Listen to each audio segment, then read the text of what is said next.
Bom dia, amigos e amigas, bom dia, senhores e senhoras. Estamos nós aqui tomando um café, hoje um pouco mais simples, né? Hoje não temos aquela vitamina que o pessoal tanto pede, né? Para assim, tá, vai ter vitamina hoje, Daniel? Eu falei, não, hoje não vai ter vitamina não. Atendendo na Lagoa do Amigo, tomando café preto, sexta-feira, como se tivesse café branco. Tem café branco por acaso? O café é tudo preto, não é isso? Aí o pessoal fica pensando, é café mesmo, tá? Estava vendo ontem um pouco de jornalismo. Esses dias de quarentena, falta apenas 2 dias para acabar, sábado e domingo. Segunda-feira eu já volto já a trabalhar, graças a Deus. O expediente me chama lá na Cúria Diocesana. E a gente estava vendo ontem a matéria lá, a Carla Zambelli, né, a deputada bolsonarista, falando sobre tudo aquilo, é bolinho ainda, ó, né? Tudo aquilo que ela fez, pedindo ao Moro que não renunciasse. Olha, é muito estranho isso, né? E aí você tem o Bolsonaro criticando os governadores que fazem lockdown. Ah, os governadores não deviam fazer. Aí foi lá no Rodrigo Maia, disse que voltou a namorar de novo. O Bolsonaro gosta de uma linguagem assim de sentimento. Eu acho que o Bolsonaro é um cara carente. Primeiro fala em noivar, fala em casar, fala em ser a pessoa mais importante para ele, né? E ontem foi voltamos a namorar, eu e o Rodrigo Maia. Uma linguagem assim que ele gosta, né? Que estranho, uma linguagem de imagem, de figura. E alguém fala assim, Daniel, você está onde hoje?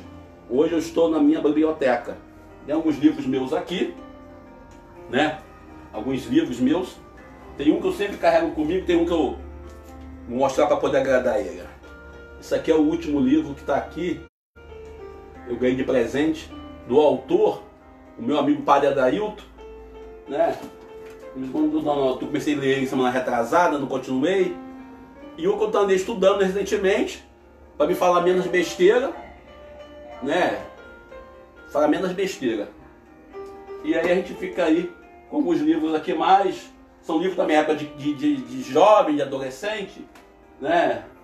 E são coisas que acho que não tem nem mais valor mais, se for bobear, já passa o conhecimento vencido. Mas são livros ainda que eu tenho na época de jovem. Inclusive no segundo grau na época, né? Isso já tem muito tempo. Mas aí olhando para o contexto ainda nesse sentido pleno, o que leva o presidente a negar que não ia mexer na PF? Ele usa os palavrões pesados, reunião ministerial, ele fica falando, poxa Daniel, 8h58, né? Daniel, não vai ter mais reunião em ministério porque nas reuniões a gente fica desse jeito. Como é que é a história? É mais fácil não ter mais reunião de ministério do que você fazer a reunião para não cometer aqueles erros que cometeram? Eu não falei em mudança da PF, falei do GS5. Gente, desculpem bolsonaristas, desculpem seguidores do embusteiro. Vocês estão sendo enganados. Existem provas e comprovação que esse presidente é um embuste. Só vocês não enxergam. Parece petista dizendo que o PT é inocente. Igualzinho o PT. Agora falando em PT, ontem eu fui chamado a atenção porque alguns amigos falaram comigo assim, pô Daniel, você não falou nada sobre o dia 13 de maio, sobre a libertação dos escravos.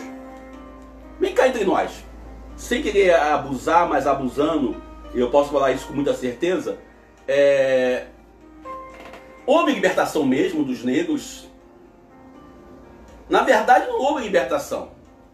Na verdade, foi uma grande jogada política, uma grande jogada de marketing, o diabo quiser usar o termo, porque os nossos negros continuam ainda presos ao cativeiro.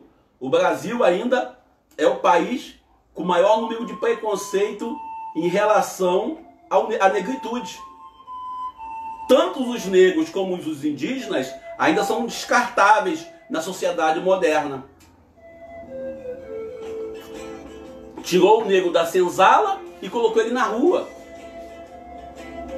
Na verdade, Isabel, quando dá a alforria dos negros, tem dois momentos na história do Brasil que a gente fica olhando que a Isabel a libertadora. Que libertação? Nós, os negros, nós, os pobres, nós, os lascados, porque na verdade no Brasil não existe raça pura. Aquela velha canção, né? Teu cabelo não nega, mulata. Todo mundo tem um pé na senzala aqui nesse país, né? Embora a minha fisionomia e meu estilo seja mais ligado ao povo indígena, mas eu não posso dizer que eu sou fora da senzala. Que libertação foi essa? Não, a gente fica aí, não, vamos celebrar, Isabel, não houve libertação. Era mais barato você contratar um funcionário, aí eu vou usar o termo capitalista, que o povo gosta, era mais barato você pagar um salário, né, ao imigrante, do que você manter o negro. Questão capitalista.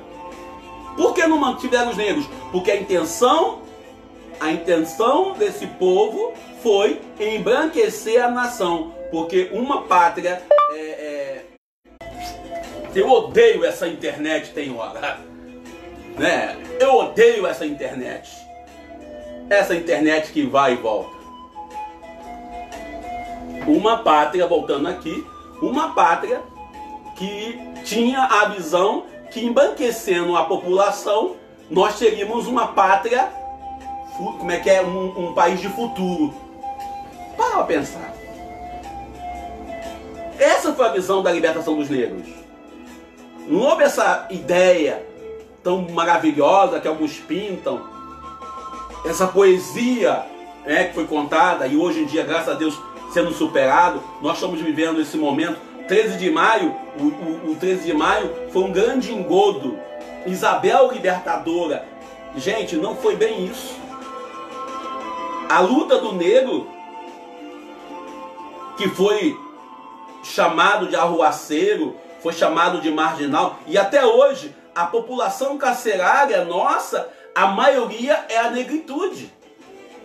Naquele contexto, todo o negro pego fora do contexto, fora do trabalho, ia para cadeia. Chamado de, como é que é? O termo era vadiagem. Olha só, vadiagem. Aí alguém falou assim, Daniel, então você tá sendo violento na sua fala. Não, essa é a realidade. Observe bem, agora vamos falar um pouco mais radical, deixar os bolsonaristas, os seguidores do embusteiro mais irritados. Observe bem qual o papel do negro no governo Bolsonaro. Observe bem. Já observou qual o papel do negro? Tem lá o Hélio Negão, né? O Hélio Bolsonaro, né? Era comum também colocar o nome do escravo. Era comum colocar lá o sobrenome da família. Temos alguns casos aí, eu não posso citar por questão de ética, mas temos casos aí de pessoas negras com nomes alemães, em português, que geralmente o negro era batizado de Antônio dos Santos, Pedro dos Santos, Francisco dos Santos, sempre recebendo o sobrenome dos santos, ou o nome do santo do dia, né? Por exemplo, se fosse no dia de São Francisco que o negro fosse batizado, o negro recebia o nome de Francisco, né? De Assis dos Santos, ou então Francisco dos Santos, ou Assis dos Santos, né? Era assim que funcionava. E quando a família era muito boa, era botado o sobrenome da família do negro. Então, o Hélio Bolsonaro, que é o nosso deputado aqui do Rio de Janeiro, representante aqui da região de Nova Iguaçu, pergunta para você qual o papel dele junto à Câmara dos Deputados hoje. Outro dia eu vi ele falando na televisão, ele falando sobre a defesa do presidente, que é vítima, etc, etc e tal. Senhores, o presidente não é vítima de ninguém não, ele é vítima dele mesmo, porque ele fala demais, tem hora. Tem hora que ele dá umas cacetadas nele mesmo. Tem coisa que não dá para entender. Ele falou na entrevista de ontem que não tinha falado nada sobre PF. Ontem você pega o documento transcrito, tá lá falando que quer mudar a PF do Rio de Janeiro. E interessante, ele cita que é o GSI, né? GSI, mas muda a PF do Rio. Mas os seguidores do presidente vão dizer que eu que estou errado. Aí vão me dar dislike, vão xingar minha mãe, vão me chamar de maluco. Aí pode xingar também, tá tudo bem. E como eu bati no Lula, eu bato no Bolsonaro e não tem nada a ver. O pessoal fala assim, bati no Lula, eu sempre bati. As alianças para se manter no poder, eu não esqueci nunca disso. E aí voltando no dia 13 de maio, o 13 de maio, talvez para nós, para mim no caso, seja mais sentido celebrar o 13 de maio, né? Nossa Senhora de Fátima.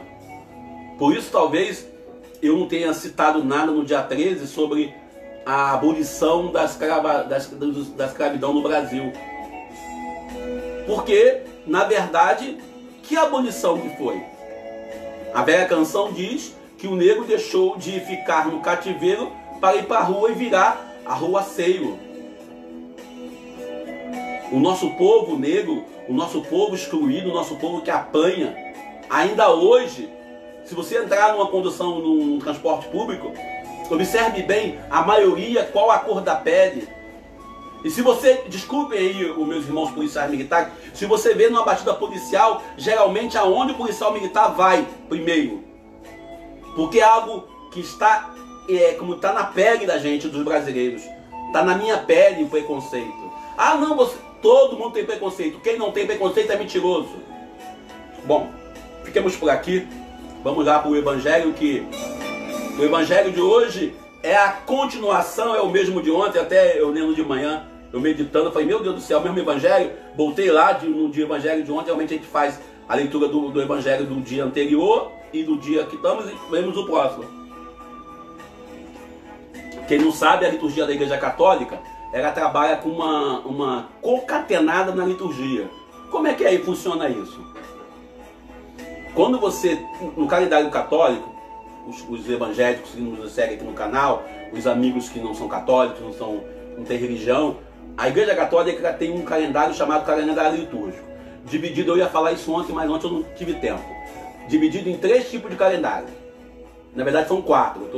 Tem o calendário de Nossa Senhora, porque são as festas de Nossa Senhora. Por exemplo, no dia de Nossa Senhora de Fátima eu coloquei 2 evangelhos aqui na nossa página, coloquei 2 lá no WhatsApp, né, 2 no Instagram. Pessoal, são 2 evangelhos, Daniel, qual que é o valor? Eu falei, os 2 valem. O evangelho de Mateus 12, 46 a 50, e botei o João capítulo 15, 1 a 8. Né? Eu segui 2 calendários litúrgicos aí. Qual os 2 calendários? O calendário do tempo da Páscoa, que é o João 15, 1 a 8, e o calendário de Nossa Senhora, que foi Nossa Senhora de Fátima.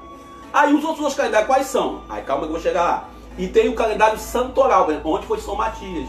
Então ontem nós teríamos também 2 evangelhos, mas mantive só o evangelho de João 15, 9 ao 17. João 15, 9 ao 17. E aí eu mantive esse evangelho por quê? Porque ontem era dia de São Matias, então é o calendário santoral. Mas você falou que é 4, sim.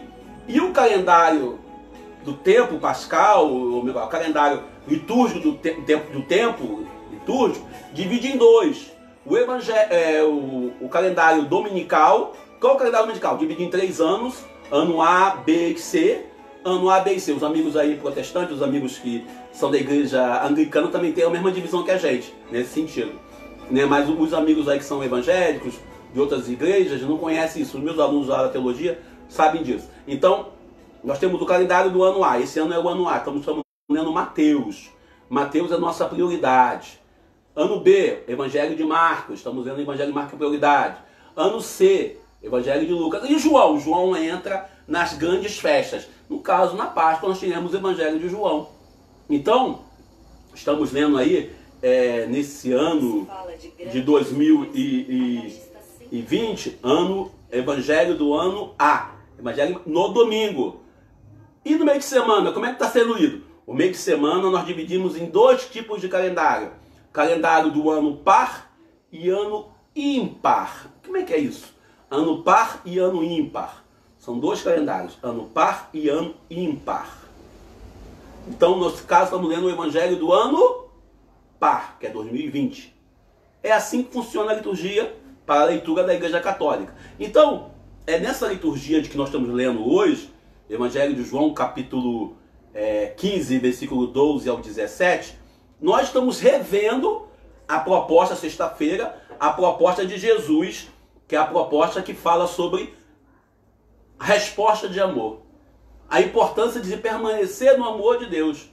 Apesar de todas essas dificuldades, apesar de todas essas lutas, apesar de todas essas dores, apesar de tantas dificuldades internas e externas na família, na comunidade, apesar da dificuldade no trabalho, o importante do cristão é transportar, é levar, é trazer o testemunho de amor. Aqui o que Madre Teresa de Calcutá falava sobre a importância de amar, independente, né, do grupo. Que lá na região de Calcutá, você tinha uma divisão danada em castas. E era trágico pra gente esse sentido do amar ao próximo, do amar ao irmão, trazer para o irmão o conforto. E nesse tempo de coronavírus, ontem nós falávamos que o Papa promulgou um dia de jejum e oração, né, e obra de caridade. A gente tem um compromisso com a vida. O nosso compromisso de transportar, de levar. A gente fala aí nos CNPJ, né, que irão morrer de fome, nos CNPJ que irão morrer, a linguagem que preferiram usar, no CNPJ que irão morrer, que irão trancar, irão fechar, e fala do CPF que vai morrer. Nós transformamos tudo em sopa de letrinha. Vivemos tempos onde a realidade humana, a gente quer muito. Então por que dizer assim, não, olha, quem vai morrer de fome é meu irmão. Quem vai morrer de fome é meu amigo. Por isso Jesus fala hoje, eu não vos chamo mais de servos, mas de amigos. Quando você fala em CNPJ, aí essa discussão, as empresas que estão quebrando, você esquece que dentro dessa empresa tem uma família. Eu tenho amigos que trabalham, que tem MEI, tem CNPJ, que estão passando dificuldade. Eles também pediram atenção. Mas não é a função única do governo fazer esse socorro. É a função nossa. Eu conversava com um amigo que é empresário aqui em Nova Iguaçu. Ele trabalha, tem um restaurante. Ele dizia, Daniel, eu tenho uma coisa para dizer a você. Eu não sei o que fazer para poder fechar o mês. Eu tenho que pagar não sei quantos mil de aluguel na loja. Eu tenho que pagar não sei o que do fornecedor. Eu tenho que pagar um montão. Desabafando comigo, né? Eu cheguei para almoçar. E aí geralmente eu fiz amizade, então a gente senta para conversar. Eu não sei como fechar esse mês. Aí, o que acontece? O presidente da República tenta transferir essa culpa para o governador. O governador tenta transferir essa culpa para o presidente. E essa briga entre esses dois executivos está causando mal para o país. Então, Jesus, quando dá a ordem de amar uns aos outros, vamos tirar os CPF, CNPJ. Naquele momento eu conversei com esse meu amigo e eu falei para ele, irmão, eu também estou passando dificuldade. Essa. Ele cara, estamos aí, eu passei para pegar meu almoço aqui com você, já para te ajudar. Porque geralmente a gente quer comprar as coisas, a gente fala em proteger o pequeno, mas a gente só quer comer coisa nas lojas caras. A gente fala em live, por exemplo, eu estou vendo aí, quem botou isso para mim foi a Sara. A Sara colocou para mim, a Sara do Forró Alquimia. Quando fala na live lá do cantor famoso, 30, 40, 50, 100 mil pessoas assistindo. Quando fala da live lá do cantor, lá do teu quintal, você consegue... você não assiste, não, que é muito chato. Quando a gente vai falar de música, de artistas, já a Gina Duarte faz uma semana que ela fez aquela M lá, falando besteira. A gente quando vai contratar um artista, seja ele artista religioso, ou seja ele um artista secular, a gente sempre chora em nossas festas. Eu tenho amigos que trabalham, né? Tenho amigos que também tem CNPJ, né? Que trabalham com música, e eles falam, cara, sempre querem pagar o mínimo. Mas a pessoa tem capacidade de pagar 200, 300 reais para ir no show de um artista famoso. Para ficar lá no meio da multidão, no meio de milhões de pessoas, no meio de milhões, tá ele lá. Eu tava no show do grupo tal, da banda tal, sei lá, do cantor tal. Quando é um cantor local, quando é um artista local, a gente coloca logo um prejuízo. Não posso, porque falta de amor. A gente quando contrata um serviço do Anciano, hoje faz um ano que ele deixou de ser bispo diocesano para ser bispo emérito, tem uma frase que ele sempre falou para mim, e eu concordo com ele: o serviço para quem paga é muito, para quem recebe é pouco. Para pensar bem nessa palavra de hoje, Evangelho de João, capítulo 15, versículo 12 ao 17, quando Jesus fala: eu não vos chamo mais de servos, mas de amigos. Talvez a nossa relação de empresa, relação de chefia, né, seja uma relação que temos que superar essa proposta de negócio. Jesus, ele escolheu um grupo de 12 homens totalmente diferentes. Tem um Pedro lá, um Pedro meio perdido. Tem um Pedro lá que de vez em quando dizia que ia meter espada, depois dizia que não conhecia aquele homem. Tem lá um João que era jovem, apaixonado, coisa própria do jovem. Tem um Tomé que era médico, era homem de fé, de ciência, e ele dizia: olha, eu só acredito vendo. Porque o cientista é esse cara. É esse cara que só vejo, só se eu ver, só se eu fizer a prática do empirismo. Tem lá Filipe, que Filipe tudo ele questionava, queria saber. E você vai tendo aí tantas pessoas, tantos homens nesse grupo desses 12, que nós ficamos nos perguntando, me desculpem, será que eu seria apóstolo de Jesus? Ontem a pergunta que me foi feita ontem por um amigo: se Jesus voltasse hoje, eu iria sorrir de alegria? Ia sorrir de felicidade porque ele voltou e veio para resgatar, para me levar? Ou eu iria chorar de tristeza, sabendo que meu lado não é o lado dele? A gente transformou esse mundo em dualidade.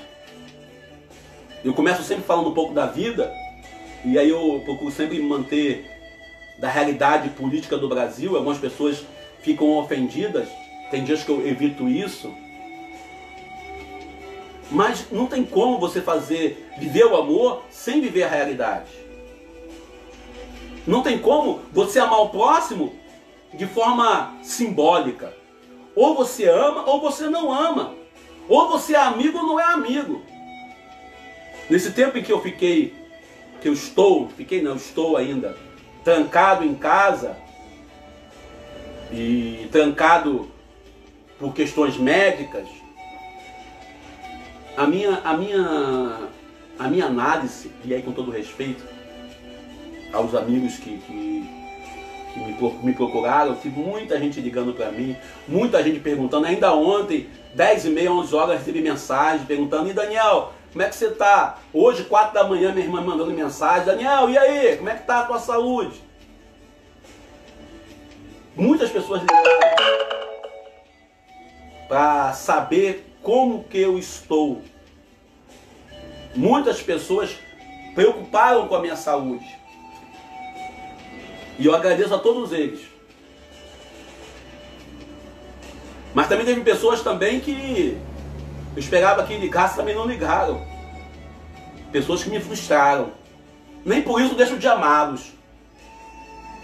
Também teve pessoas que ligaram para saber se eu estava com coronavírus. Perguntaram para mim: tá com falta de gosto, sabor, tá com isso, tá com aquilo? Não tive isso. O que me deu foi uma fartura, como diz minha mãe, e fiquei com a barriga cheia, que eu comia, não dá para padecer. Mas é isso que é importante. Um telefonema. Então hoje, quando Jesus fala sobre amar o próximo, eu tenho um amigo, que eu não vou dizer nome por questão de ética, ele me ligava quase todo dia. Me liga daqui a pouco vai me ligar daqui a pouco. Ele me liga quase todo dia. Ou às 9 da manhã, 9h30, 10 horas, ou 5, 6 horas da tarde, perguntando: como é que você está? Você precisa de alguma coisa? Tem comida em casa? Tem bebida em casa? Tem refrigerante? Tem suco? Ele sempre pergunta qual é a minha necessidade no momento. E eu sempre digo: meu irmão, olha só, eu tenho tudo. Eu tenho comida, né? Eu tenho até uma cervejinha na geladeira. Tem duas garrafas de vinho aqui na sala, né? Eu não estou bebendo porque eu estou tomando remédio ainda. Eu tenho frutas para fazer suco, fazer vitamina. Eu tenho tudo. Mas eu acho que o mais importante, a gente vive esses dias aí, talvez domingo eu já saia da quarentena, saia da prisão, né? Aí eu vou poder abraçar algumas pessoas que estão querendo vir me visitar. Talvez o maior prova de amor é essa amizade sincera. Hoje eu vim para o escritório, onde eu trabalho aqui, quando eu tenho que escrever alguma coisa do CNLB, do qual eu participo, ou quando eu tenho que pesquisar, é aqui que eu pago para pesquisar. A gente tem que ter essa noção.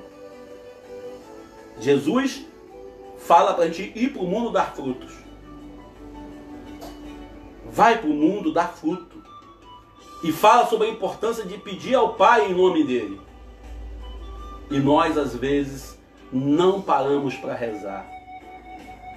Se você não pode doar uma cesta básica, não deixe de rezar. Se você não pode fazer nada pelo nosso amigo que está com a empresa com dificuldade, vamos rezar na intenção dele.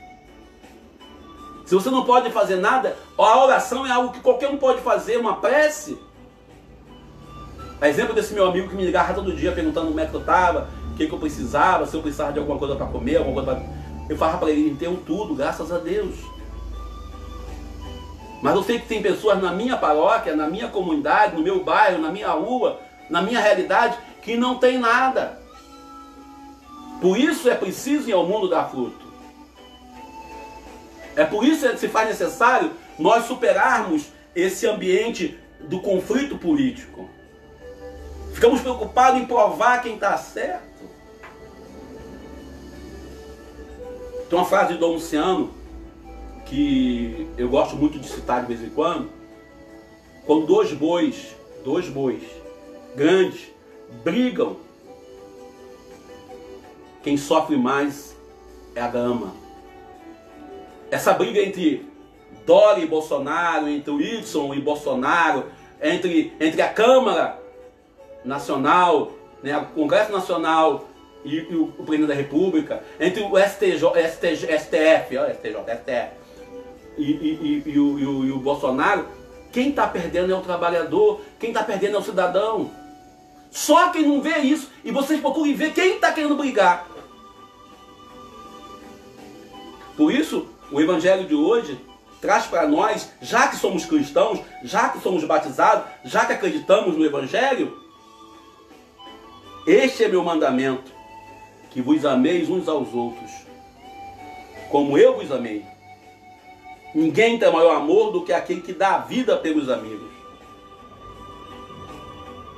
Nós temos coragem de dar a vida uns pelos outros. A preocupação, às vezes, da pessoa, eu vou parar por aqui, não é por causa do irmão. Tem uma frase muito bonita que alguém usa, eu acho interessante. Ah, a geladeira está vazia. Me diz quando a geladeira do pobre estava cheia. Ah, quando você estiver passando fome. Me diz quando que o pobre não passou fome no Brasil. Não importa qual governo, se é de esquerda ou de direita. Aí volto lá na Lei Áurea. E a gente fica preocupado às vezes, querendo fazer discurso político, ético, seja lá o pessoal do PT, seja o pessoal do PSDB, do PFL, do PFL, não, já acabou o PFL, né? O PFL é democrata agora, né? É o Rodrigo Maia. Seja lá o pessoal do PL, que agora é republicano, né? Seja o pessoal, sei lá de qual partido. Estamos lá com o Japeri, a minha cidade, onde eu tenho o meu tio de eleitor, onde eu voto, onde meu coração mora. Tenho lá um hospital de campanha montado que parece que não funciona. Temos outro hospital de campanha aqui em Nova Iguaçu, parece que não funciona. Aí quando fala de amor, a gente fica nesse amor simbólico. Amar o próximo é você não brigar, é você ficar quietinho. Não, amar o próximo é arregaçar as mangas. Diante da realidade de um amigo que não tem o que comer, diante de uma realidade de um irmão que não tem o que vestir, fique em casa. E os milhares de moradores de rua? A casa deles é a rua. Bom, Jesus, ele quer romper essa barreira do distanciamento social. Não esse distanciamento que o presidente quer acabar, mas sim esse distanciamento onde o coração tem que estar junto. A pessoa me para na rua, eu saio na rua outro dia, não tenho gás, como é que eu faço? O outro amigo colocou Eu trabalho de autonomia, não estou tendo um emprego. Como é que eu vou fazer para me comer e levar comida para meus filhos? Sabe? É muita coisa e a gente começa a querer culpar quando a maior culpa talvez seja nossa. Talvez uma culpa seja nossa de falta de amor. Um amor que esfriou. Por isso, fui eu que vos escolhi e destinei para que vades e deis fruto. E que o vosso fruto permaneça. A pergunta que eu me faço, é a minha pergunta pessoal. Que tipo de fruto eu estou gerando nessa nossa caminhada? Nessa minha caminhada? Não é eu dar um bujão de gás para alguém que não tem gás hoje. Não é eu dar uma cesta básica hoje e amanhã. E pedir a Deus é todo dia. Deus nos abençoe e nos ajude. Onde eu me abusei da graça, hein?